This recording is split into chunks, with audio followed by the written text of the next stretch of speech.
Salut à tous et à toutes, c'est Yorisama, et on se retrouve pour la V2 du tutoriel sur les monstres pendules. Je vous rappelle qu'il vaut mieux d'abord avoir vu la V2 du tutoriel numéro 0 pour mieux aborder cette vidéo, et toutes celles sur les différentes méthodes d'invocation. Ça compte tout particulièrement pour cette vidéo, puisque j'y ai déjà présenté certaines informations sur les monstres et zones pendules, donc je vais pas nécessairement tout répéter ici. Les monstres pendules sont arrivés en 2014 avec les Master Rule 3, et ce sont des cartes qui, comme vous pouvez le voir, sont divisées en deux, avec le bas de la couleur des magies et le haut de la couleur des monstres. C'est ce haut qui peut varier d'une carte à l'autre, typiquement entre un monstre normal et un monstre à effet.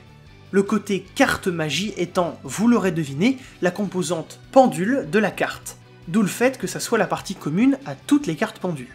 Il faut bien considérer ces monstres comme ce que la moitié haute nous indique, ne soyez pas distraits par le bas. Je dis cela car la majorité de ces monstres sont des monstres normaux ou à effet de main deck, très classiques, mais il existe également une poignée de monstres fusion, synchro et Xyz qui sont également des monstres pendules. Eux commencent donc le duel dans l'extra deck, tandis que les autres, eh bien, c'est le main deck. Mais on verra comment ils fonctionnent plus tard, vous verrez que ce n'est pas fondamentalement différent des monstres de main deck. Vous voyez ainsi que ces monstres ont deux effets, un placé à l'endroit habituel pour des effets de monstres, et un placé dans un nouveau cadre juste au-dessus. C'est ce qu'on appelle l'effet pendule du monstre, et il est encadré de son échelle pendule, qui nous servira à réaliser l'invocation pendule. Ce qu'il faut bien comprendre, c'est qu'un monstre pendule est soit un monstre, soit une magie, et ça va dépendre de l'endroit où il se trouve. En réalité, c'est un monstre dans n'importe quel endroit, sauf les zones pendules où c'est une magie. C'est pour ça qu'il y a deux effets, un effet de monstre et un effet pendule, qui est donc l'effet de magie. La question subséquente, c'est de savoir comment en placer dans votre zone pendule. Lorsque vous avez un monstre pendule en main, vous pouvez soit vous en servir comme n'importe quel autre monstre, soit l'activer dans une de vos zones pendules vides en tant que carte magie. Cette activation est ainsi considérée comme une activation de carte magie, et tant que la carte pendule sera en zone pendule, elle sera considérée comme une carte magie et aura son effet de magie. Donc ça n'est pas un monstre et il n'y a pas l'effet de monstre. Je répète encore une fois que c'est soit l'un soit l'autre. À aucun moment la carte n'est à la fois monstre et magie. Et à aucun moment elle n'a à la fois du coup son effet de monstre et son effet de magie. Aussi, étant une magie en zone pendule, elle n'a bien entendu aucune caractéristique de monstre. Donc pas d'attaque, défense, pas de niveau, et elle vous protège pas en cas d'attaque directe. C'est une magie quoi.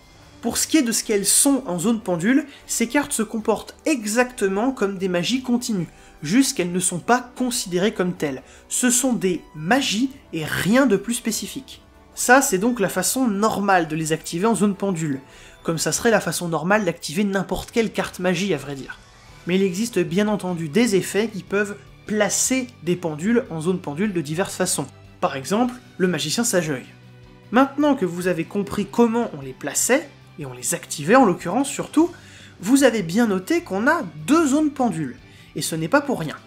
Lorsqu'une carte pendule est dedans, elle a non seulement donc son effet pendule, mais également une échelle pendule. C'est ce nombre que vous voyez des deux côtés de l'échelle pendule. Alors sachez qu'à l'heure actuelle, cette symétrie elle est uniquement esthétique, et qu'en aucun cas ça ne dépend de si vous la placez dans la zone de droite ou la zone de gauche. Cela dit, peut-être que c'était une ancienne idée, finalement abandonnée. Et cette échelle, ce nombre, ça n'est pas un effet, c'est une propriété de la carte comme peut l'être un niveau ou un attribut pour un monstre. C'est pas parce que vous annulez les effets d'un monstre qui perd son niveau. Et bah là c'est pareil, c'est pas parce qu'une carte pendule en zone pendule a ses effets annulés qu'elle perd son échelle pendule. Ainsi, lorsque vous avez deux pendules en zone pendule, vous avez deux nombres, et c'est là que vous allez pouvoir réaliser une invocation pendule. Cette invocation est une invocation spéciale que vous ne pouvez tenter qu'une fois par tour durant votre main phase, exactement comme votre invocation normale à vrai dire. Et cette invocation spéciale consiste en l'invocation d'un ou plusieurs monstres depuis votre main et ou votre extra deck face recto, et ces monstres peuvent être des monstres pendules ou non, ça n'a pas d'importance.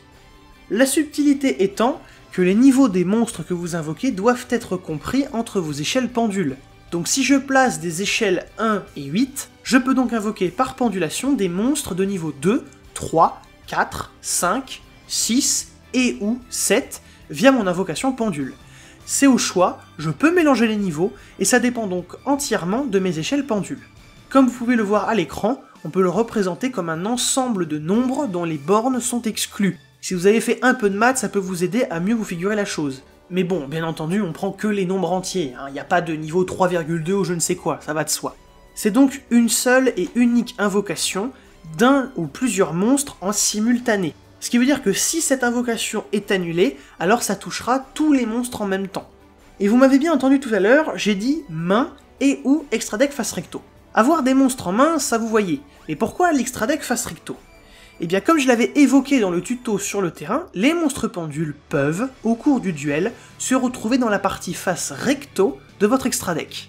A vrai dire, votre extra deck est toujours face verso en temps normal. Cette partie face recto est donc entièrement dédiée aux monstres pendules. La règle est la suivante. Si une carte pendule sur le terrain, peu importe dans quelle zone elle se trouve, doit le quitter et aller au cimetière, elle ira à l'extra deck face recto à la place. Ça veut dire plusieurs choses et on va décortiquer ma phrase parce que je l'ai pas formulée comme ça au hasard. Tout d'abord, ça veut dire que si vous envoyez un monstre pendule au cimetière depuis n'importe quel endroit qui n'est pas le terrain, il ira bel et bien au cimetière. C'est comme n'importe quelle autre carte. Ça compte donc également l'extra deck face recto lui-même.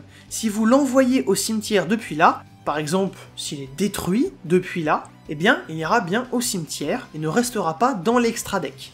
Donc quand je dis détruit par exemple, c'est juste un exemple, mais si vous activez un effet de monstre depuis cet extra deck face recto et qu'il se prend assaut solennel, eh bien il est annulé et détruit, donc il ira au cimetière. Et pour ce qui concerne le fait de quitter le terrain, je préfère représenter les choses en deux temps. Lorsqu'une carte, quelle qu'elle soit, quitte le terrain, vous allez d'abord regarder si elle est censée être envoyée au cimetière, et ensuite seulement, vous allez regarder si c'est une carte pendule. Et si la réponse est oui, alors la carte ira à l'extra deck face recto à la place. Comprenez bien que ceci est le processus de décision.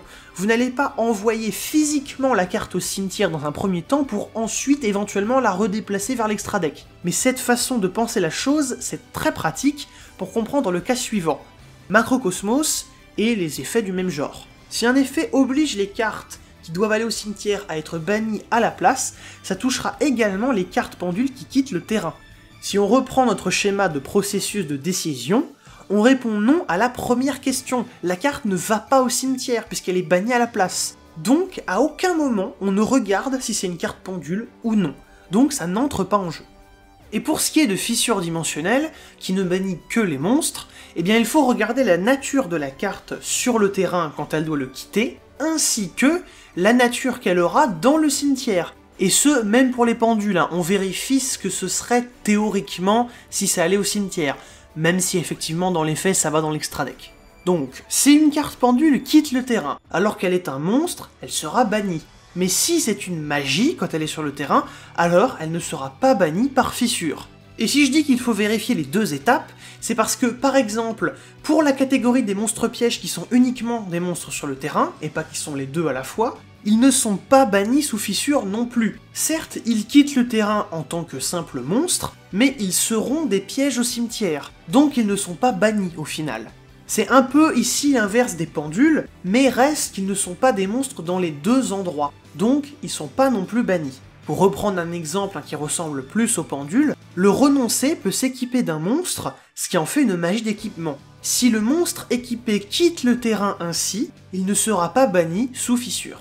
D'ailleurs j'en profite pour bien préciser que si vous équipez un monstre pendule de cette façon et que vous le placez dans une zone magie piège à une des extrémités, cette zone ne deviendra pas une zone pendule pour autant. Il faut y placer une carte en zone pendule pour ça. Alors que dans cette situation, vous vous servez de la zone uniquement comme une zone magie et piège. Ce qui compte, c'est pas la carte qu'on met dessus, mais la raison pour laquelle on la met dessus. Et pour enfin en finir, parlons donc de ces fameux hybrides de l'extra deck. Comme je l'ai dit, ils commencent le duel dans l'extra deck face verso, puisque ce sont avant tout des monstres fusion, synchro et Xyz, alors sachant qu'à ce jour il n'existe pas d'hybride rituel et lien d'ailleurs, et avec les nouveaux changements, ils sont donc invoqués sur le terrain dans la zone de votre choix, extra ou main. Et alors, s'ils sont envoyés dans l'extra deck face recto, ils peuvent être invoqués par pendulation, et sont alors obligatoirement placés dans une zone extra ou une zone main pointée. Gardez aussi à l'esprit qu'ils conservent toutes les règles des monstres de leur genre, sauf qu'en plus ils ont cette dualité dans le fait de pouvoir être dans l'extra deck face verso et recto. Donc quand ils sont face verso, ils ne peuvent pas être invoqués par pendulation, mais peuvent être invoqués par fusion, synchro ou Xyz. Et l'inverse s'applique également lorsqu'ils sont face recto dans l'extra deck. Pas de fusion, synchro, Xyz, mais invocation pendule, ça oui.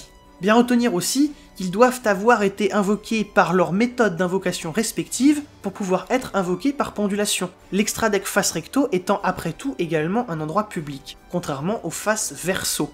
Et oui, vous l'avez bien vu, l'invocation pendule, elle n'a pas cette espèce de priorité de « il faut d'abord invoquer comme ça ». C'est pour ça que les monstres pendules, vous pouvez les invoquer comme n'importe quel monstre. Un monstre comme le dragon pendule aux yeux impairs, vous pouvez l'invoquer spécialement de plein de manières, vous pouvez même l'invoquer normalement, il n'y a pas de problème. C'est pas comme les monstres rituels par exemple. Et du coup pour les monstres de l'extra deck, si on prend par exemple le dragon suprême aux yeux impairs, et qui avec son dernier effet, invoque le dragon de rage, alors ce dernier étant face verso dans l'extra deck, vous ne pourrez pas l'invoquer par pendulation s'il rejoint l'extra deck par la suite, puisque vous l'avez pas invoqué par Xyz la première fois.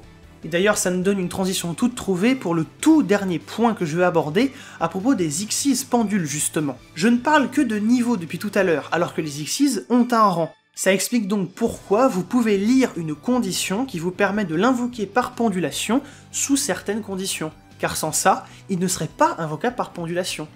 Voilà, c'est donc tout pour ce tuto, je vous donne rendez-vous pour le prochain et dernier tuto V2 de cette série de vidéos sur les monstres liens, et sinon, je vous donne rendez-vous à plus tard sur la chaîne. Salut les gens!